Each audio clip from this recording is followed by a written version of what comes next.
Good evening everyone. इस video में हम देखेंगे कि वायरस होता क्या है, इसके क्लासिफिकेशंस क्या है, स्ट्रक्चर क्या है और रिप्रोडक्शन इसका है क्या।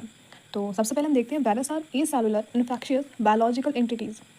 वायरस के अंदर सेलुलर स्ट्रक्चर नहीं होता, यानी वायरस प्रॉपर सेल नहीं है।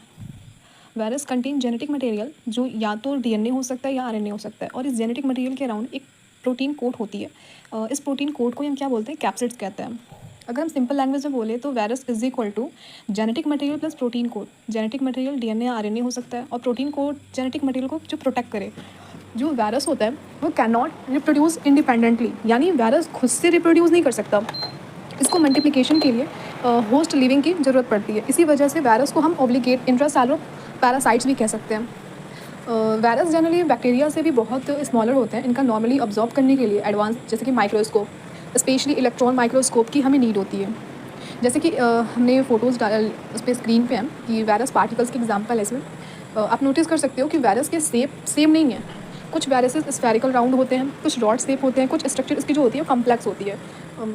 जैसे कि इसके स्ट्रक्चर जो है हेड और टेल आप तो देख रहे हो, बैक्टीरियोफेज का टिपिकली स्ट्रक्चर रिप्रेजेंट कर रहा है। बैक्टीरियोफेज वो वायरस होता है जो बैक्टीरिया को इम्पैक्ट करता है। इसीलिए virus have a different shapes and structures, but all of them depend on a host cell for reproduction. So this was the basic introduction of virus. Now अब हम पढ़ेंगे कि इसकी क्लासिफिकेशंस क्या हैं। मेनली इसको 4 बेसिस पे क्लासीफाई किया गया। फर्स्ट इसका है बेस्ड ऑन जेनेटिक मटेरियल। तो सबसे पहले इसके बेसिस है हमारे जेनेटिक मटेरियल। वायरस के अंदर जेनेटिक मटेरियल डीएनए या आरएनए हो सकता है। इस बेसिस पर वायरसेस मेनली 2 टाइप्स के होते हैं, डीएनए वायरसेस और आरएनए वायरसेस। और सेकेंड हमारा है based on nucleic acid arrangement. यहाँ हम देखते हैं कि वायरल डीएनए या आरएनए सिंगल स्टैंडर्ड है या डबल स्टैंडर्ड है। एसएस का मतलब होता है सिंगल स्टैंडर्ड और डीएस का मतलब होता है डबल स्टैंडर्ड। नेक्स्ट हमारा है बेस्ड ऑन मॉर्फोलॉजी। मॉर्फोलॉजी का मतलब होता है शेप एंड स्ट्रक्चर। तो वायरस की डिफरेंट शेप हो सकती है, जैसे कि हेलिकल, आइसोहेलिकल, इनवर्ड और कम्प्लेक्स। स्ट्रक्चर सिंपल हेलिकल से ज़्यादा भी कम्प्लेक्स हो सकते हैं। नेक्स्ट हमारा बेस्ड ऑन होस्ट, यानी फोर्थ बेसिस है होस्ट, यानी वायरस किस ऑर्गेनिज्म को इम्पैक्ट कर रहा है। इस बेसिस पर हम वायरसेस को ब्रॉडली क्लासीफाई कर सकते हैं, जैसे कि animal viruses, plant viruses, bacteriophages. Animal viruses की बात करें तो एनिमल्स को इन्फेक्ट करते हैं, प्लांट जो प्लांट को करते हैं, बैक्टीरियोफेजेस जो बैक्टीरिया को इम्पैक्ट करते हैं। बैक्टीरियो का मतलब होता है बैक्टीरिया और फेजेस का मतलब होता है एटर। सो बैक्टीरियोफेज वो वायरस हैं जो बैक्टीरिया को क्या करते हैं, इम्पैक्ट करते हैं। देन नेक्स्ट हमारा टॉपिक है, हमने क्लासिफिकेशन पढ़ लिया। अब हम देखेंगे कि वायरस के जनरल कैरेक्टरिस्टिक्स यानी कॉमन उसके फीचर हैं क्या। तो ए सेलुलर की बात करें, सबसे पहला इसका कैरेक्टरिस्टिक जो आती है वो आती है ए सेलुलर। यानी ए सेलुलर का मतलब है कि वायरस के अंदर प्रॉपर सेल स्ट्रक्चर नहीं होता। वायरस में साइटोप्लाज्म, न्यूक्लियस और सेल ऑर्गेनल्स नहीं होते हैं, जैसे माइटोकॉन्ड्रिया या ribosomes. So simply remember virus is not a complete cell. Next genetic material. Virus में जेनेटिक मटेरियल डीएनए या आरएनए होता है। इंपॉर्टेंट पॉइंट इसका ये है कि एक पर्टिकुलर वायरस पार्टिकल्स में जेनेटिक मटेरियल डीएनए या आरएनए में एक ही होता है, दोनों एक साथ नहीं होते हैं। दोनों में से कोई एक, या तो डीएनए या तो आरएनए होंगे। यही जेनेटिक मटेरियल वायरस की इन्फॉर्मेशन को कैरी करता है। Next obligate intracellular parasites. इसका सिंपल मीनिंग है वायरस अपने आप रिप्रोड्यूस नहीं कर सकता। इसको मल्टीप्लाई करने के लिए एक लिविंग होस्ट सेल के अंदर उसको जाना होगा, देन वो रेप्लिकेट करेगा, अपने नंबर को क्या करेगा, इंक्रीज़ करेगा। होस्ट सेल के मशीनरी का यूज़ करके वायरस अपने नए कॉपीज़ बनाता है। नेक्स्ट टॉपिक हमारा outside host cell. Outside of host cell viruses are metabolically inactive. मतलब जब वायरस होस्ट सेल के बाहर होता है तो वो इंडिपेंडेंटली मेटाबॉलिकली एक्टिविटी परफॉर्म नहीं करता। इसकी वजह से वायरस को होस्ट सेल की मशीनरी की ज़रूरत होती है। डिफरेंट ऑर्गेनिज्म को इम्पैक्ट करना, जैसे कि एनिमल्स, प्लांट, फंजाई, बैक्टीरिया। जो वायरस बैक्टीरिया को इम्पैक्ट करता है उसको हम बैक्टीरियोफेज कहते हैं। अब हम देखेंगे उसके स्ट्रक्चर। हमने क्या देखा, इंट्रोडक्शन देखा, क्लासिफिकेशन देखे, उसके करेक्टराइजेशन देखे। अब हम देखेंगे कि उसके स्ट्रक्चर्स क्या हैं, उसमें क्या क्या कंपोनेंट्स पाए जाते हैं। इसके 5 मेनली इंपॉर्टेंट कंपोनेंट हैं जो पाए जाते हैं। पहला जो हमारा होता है वो जीनोम होता है।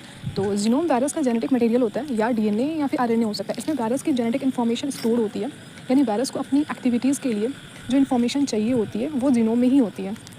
नेक्स्ट हमारा जो पॉइंट है कैप्सिड्स। कैप्सिड्स क्या होता है, कैप्सिड एक प्रोटीन कोट होता है जो वायरल जीनोम को सराउंडेड और प्रोटेक्ट करता है। Genome information, capsids, protections. Capsid छोटे प्रोटीन यूनिट से बना हुआ होता है जिन्हें हम कैप्सोमर्स कहा जाता है। अब आते हैं न्यूक्लियो कैप्सिड्स। न्यूक्लियो कैप्सिड्स को हम जीनोम प्लस कैप्सिड बोल सकते हैं, यानी जब वायरल जेनेटिक मटेरियल और उसका प्रोटीन कोड टुगेदर एक साथ होते हैं तो कंप्लीट यूनिट को न्यूक्लियो कैप्सिड्स कहा जाता है। Then next envelope. इन्वेलप का मतलब होता है कवरिंग, यानी इन्वेलप एक लिपिड मेम्ब्रेन होती है जो कुछ वायरसेस में प्रेजेंट होती है। हर वायरसेस में ये प्रेजेंट नहीं होती है।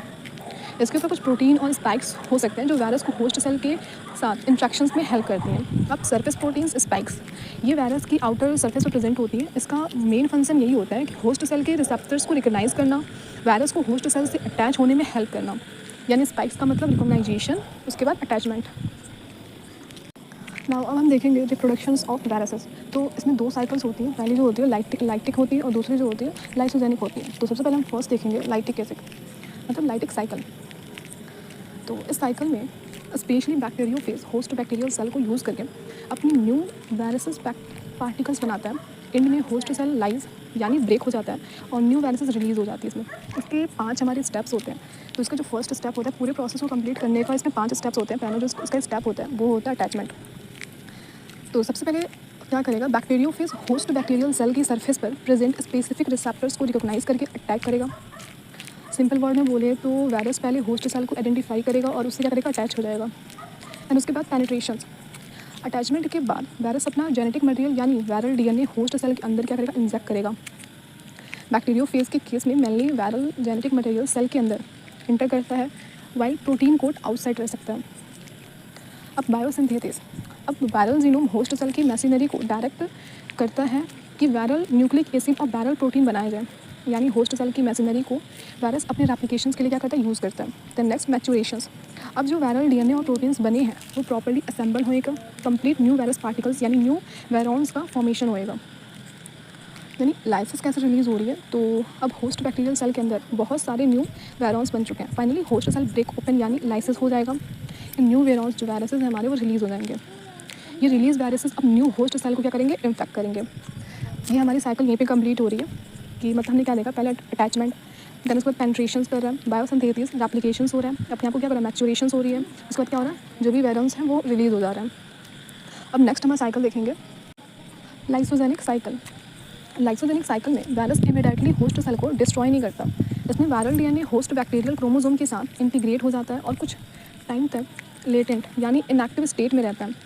इसके भी हमारे 5 स्टेप्स हैं। पहला स्टेप हमारा सेम अटैचमेंट ही होएगा। सबसे पहले बैक्टीरियोफेज होस्ट बैक्टीरियल सेल के साथ क्या रहता है, अटैच करता है। उसके बाद वायरल जेनेटिक मटेरियल यानी वायरल डीएनए होस्ट सेल के अंदर क्या करेगा, एंटर करेगा। Then integration. अब वायरल डीएनए बैक्टीरियल क्रोमोसोम के साथ इंटीग्रेट हो जाएगा, यानी वायरल डीएनए बैक्टीरियल डीएनए का एक पार्ट बन जाएगा। अब प्रोफेज फॉर्मेशन। जब वायरल डीएनए बैक्टीरियल क्रोमोसोम में इंटीग्रेट हो जाता है तो इन इंटीग्रेटेड वायरल डीएनए को प्रोफेज कहा जाता है। So prophage is equal to bacterial chromosome में इंटीग्रेटेड वायरल डीएनए। अब होस्ट सेल डिवीज़न होएंगे। अब होस्ट बैक्टीरियल सेल जब डिवाइड करता है तो उसके क्रोमोसोम के साथ प्रोफेज भी कॉपी हो जाती है, यानी डॉटर सेल्स को भी क्या वायरल डीएनए मिल जाता है।